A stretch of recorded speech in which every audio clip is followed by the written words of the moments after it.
Hello and welcome to The Top Story, the podcast with the headlines of the day from our correspondents around the world. I'm Xizhi. Coming up in this edition, the European Commission says it will impose retaliatory tariffs on US goods from next month. Ukraine says it's ready to accept a US proposal for an immediate 30-day ceasefire with Russia. And the recent political reconciliation between Ethiopia and Somalia is ushering in a new era in the Horn of Africa. We begin in North America. Washington's 25% tariffs on imported steel and aluminium have taken effect without any exceptions. Global stock markets took further losses on Tuesday. The Dow closed down 1.1%, the S&P 500 shed 0.8%, and Nasdaq dipped by 0.2%. Europe's main indices ended the day in the red, as did most in Asia. Putin reports from Washington. Trump is standing his ground, so to speak, on tariffs and the long-term gains that will be reaped in his view for the U.S. economy. But what we're seeing is a mixed reaction. Many top CEOs are still playing a waiting game despite the disruption we've seen in the stock markets for a couple of reasons. Number one, they have dealt with Donald Trump before, of course, in his first term, and tariffs were part of his strategic way of operating at that time. So many companies did diversify supply chains.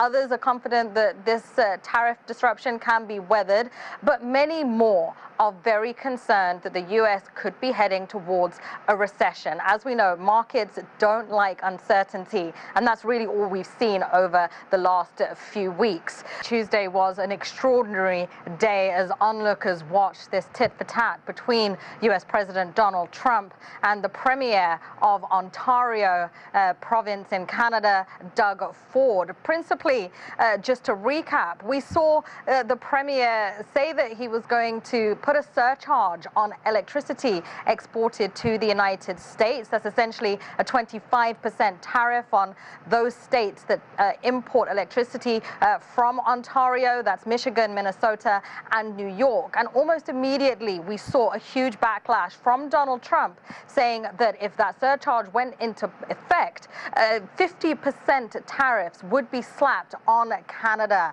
And that, of course, is a doubling of the 25% that went into effect last week. That was Putin in Washington.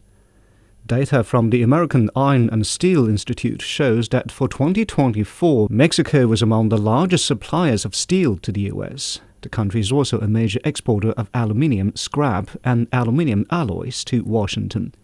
Experts say Trump's escalating trade war is denting business confidence in the U.S.'s southern neighbor.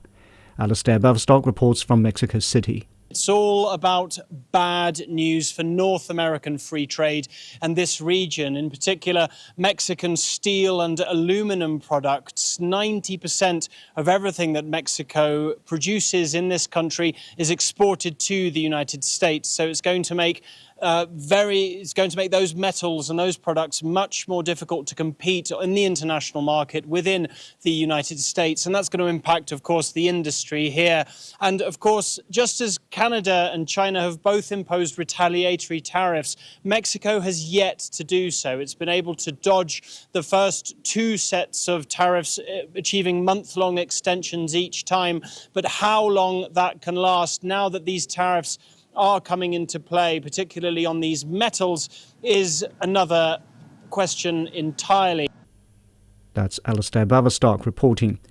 Meantime, the US has reversed its plan to double tariffs on steel and aluminium from Canada to 50% after the Canadian province of Ontario dropped its threat to impose tariffs on electricity exports to 3 US states. The back and forth between the US and Canada is unsettling financial markets and affecting industries on both sides of the border. Dan Williams reports from Toronto. At a vast conference centre on the outskirts of Toronto, hundreds of RVs or recreational vehicles are being examined by thousands of visitors. This is Canada's largest RV show. This year, the show takes place against a backdrop of potentially devastating US-Canada tariffs. When tariffs were first due to be implemented in early February, before a 30-day pause was announced, RV companies were quick to act. We cancelled about 3 million in orders at that time. On the Monday morning, we cancelled everything that we weren't going to get by February 21st, and then put them all back in again. Andrew Thompson is the owner of Can-Am RV. So this is a 27-foot International, one of our most popular models, actually. He says for now, companies are looking to work around the issue. We're telling customers that, if the tariffs do come in, you don't have to take your order. We're going to refund your deposit. And manufacturers, we've told them up front, if these tariffs come in, we're not going to take any of these. The RV business in Canada is significant. Last year, the United States shipped almost 30,000 units to Canada, worth an estimated retail value of $1.7 billion. Although the RV sector is at the mercy of tariffs, other industries could be in for a major boost. The Canadian tourism sector is expecting a bumper year ahead, as many Canadians decide to either stay on this side of the border or seek other alternatives. Part of that is fueled by the drop in the value of the Canadian dollar, while some cite more patriotic reasons. We're hoping for a very, very solid summer, and we believe that we will have a very good summer. We're hearing a lot of that. I'm staying home this summer. We're not traveling. We're going to explore our country, and which is great. That view is echoed across the exhibition hall. I feel like myself, I don't want to travel to the States right now. Just because of the tariffs. Actually, going to Europe or Mexico or somewhere is fine, but we do stay in Canada. We do a lot of the camping. I think a lot of people are looking at cost of the dollar, everything else, and staying in Canada seems to make much more sense. The threat of tariffs has created uncertainty across many industries, but most here are already making contingency plans. That was Stan Williams in Toronto. Still on the tariff issue, the European Commission says it will impose retaliatory tariffs on $28 billion worth of US goods from next month in response to the US tariffs on steel and aluminium imports. However, the EU executive says it remains open to negotiations and considers higher tariffs in no one's interest. William Densler reports from Brussels. The message from Ursula von der Leyen, the European Commission President, is one of disappointment. She said that she deeply regrets this decision. She says that tariffs are taxes that are bad for business and even worse for consumers. She says, essentially, in the message reiterated by trade commissioners here in Brussels, is that this is totally out of line with the long-standing and positive trade relationship between the EU and the US, the largest bilateral trade relationship in the world. Now, when it comes to the response, well, the EU says it will be proportionate. They will start to come into effect on April 1st. This will be essentially a slapback of countermeasures that we saw during Donald Trump's first term in office. These countermeasures include things like duties on US bourbon, motorcycles and boats. We then understand that on April 13th, a new tranche of tariffs will come into effect that the EU says will get it up to that responsive measure of $28 billion. That does leave a window of several weeks before these measures come into effect. The message from senior EU officials is that this window leaves a period of time for the EU and US to negotiate, or the EU warns it's prepared to retaliate. That was William Densler reporting. Staying in Europe, Ukraine says it's ready to accept a US proposal for an immediate 30-day ceasefire with Russia after talks with the US delegation in Jeddah, Saudi Arabia. A joint statement said Washington agreed to lift the pause on intelligence sharing and resume security assistance to Ukraine. US Secretary of State Marco Rubio says Washington will now take the offer to Russia. Moscow says it has not ruled out the possibility of communication with the US representatives in the coming days. Nadia Swan reports from Jeddah. Here in Jeddah, Saudi Arabia, US and Ukrainian negotiators have come to the end of a very long day of talks. They met for almost 9 hours. There was progress. Ukraine agreed to a US proposal for an immediate temporary 30-day ceasefire, which could be extended by mutual consent of both parties, as long as the Russians also agree to accept and implement at the same time. The US is also going to immediately lift that pause in intelligence sharing and restore security assistance to Ukraine, something President Zelensky was very keen on restarting. Humanitarian efforts were discussed as part of a prisoner exchange. Detained civilians would be released and displaced Ukrainian children would be returned.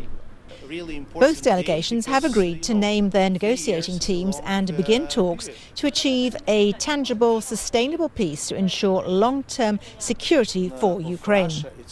The United States is going to discuss all these points with Russia. Ukraine has insisted Europe must be involved in the peace process.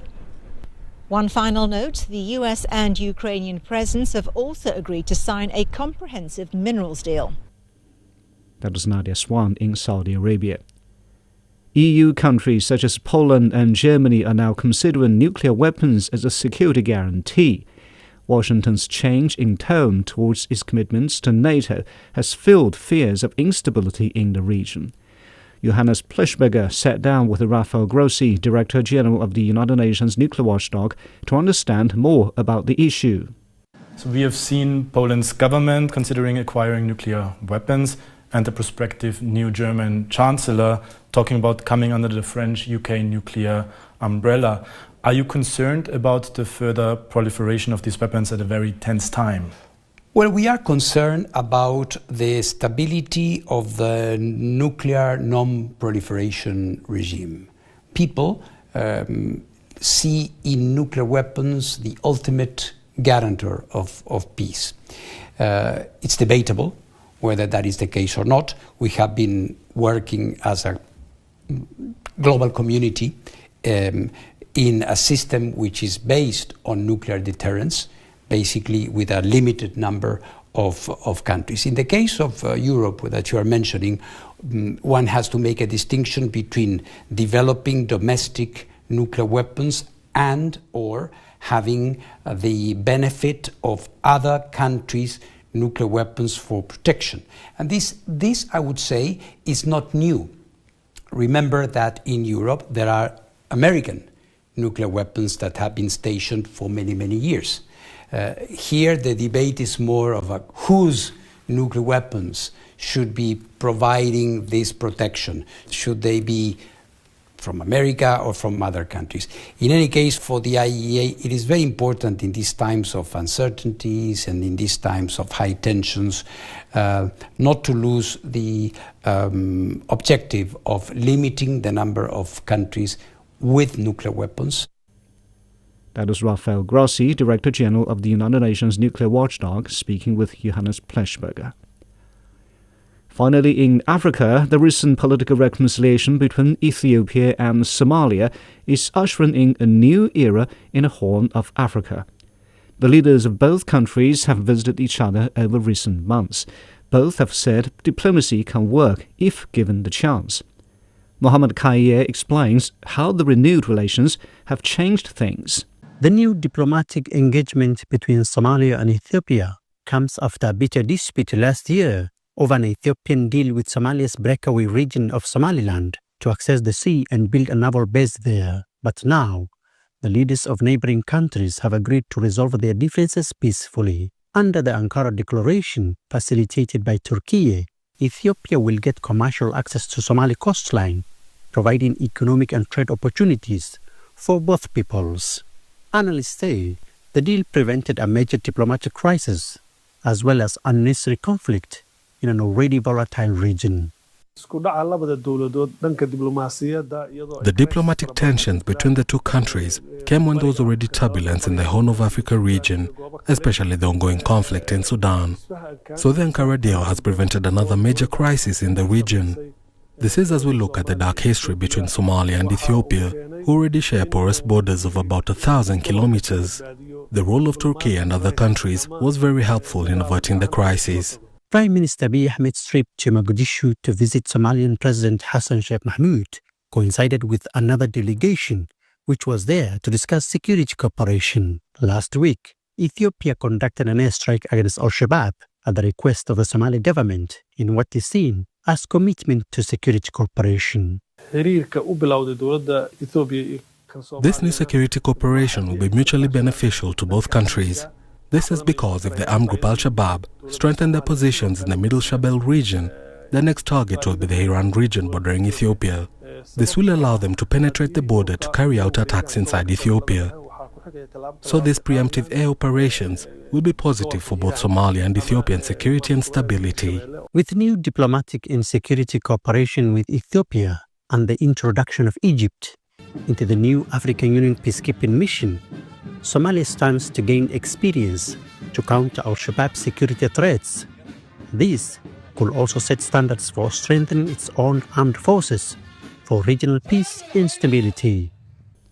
That is Mohammed Kaye reporting. Recapping the headlines, the European Commission says it will impose retaliatory tariffs on US goods from next month. Ukraine says it's ready to accept a US proposal for an immediate 30-day ceasefire with Russia. And the recent political reconciliation between Ethiopia and Somalia is ushering a new era in the Horn of Africa. And that's it for this edition of The Top Story, a podcast that brings you world headlines every weekday. For more news in politics, business, sports and culture, you can subscribe to the Beijing Hour, a one-hour podcast news magazine program. We welcome and appreciate all ratings and reviews. I'm Qi Zhi. Thank you for listening.